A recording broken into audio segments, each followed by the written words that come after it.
حضرت عائشہ صدیقہ رضی اللہ تعالیٰ عنہ کی روایت موجود ہے صحیح مسلم میں.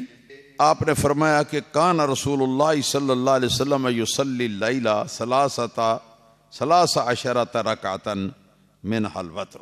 آپ نے ارشاد فرمایا کہ رسول اللہ صلی اللہ علیہ وسلم یہ تہجد کی نماز جو ہے اس کو 13 رکعتیں ادا فرماتے کہ ان 13 رکعتوں کے اندر 3 رکعتیں وتر کی بھی ہوتی و رکعت الفجر اور 2 رکعتیں جو ہیں وہ فجر طلوع ہونے کے بعد وہ بھی اس کے اندر شامل ہوتی. نتیجہ پھر کیا نکلا؟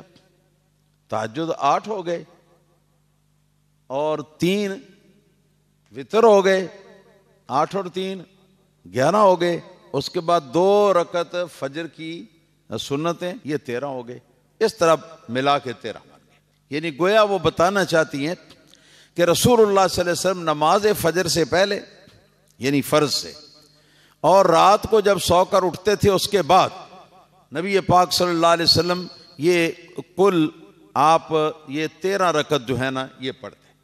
تہجد اور وتر ملا کر 11 رکعت ہو گئے اور 2 رکعت جو ہیں وہ نماز فجر کی سنتیں.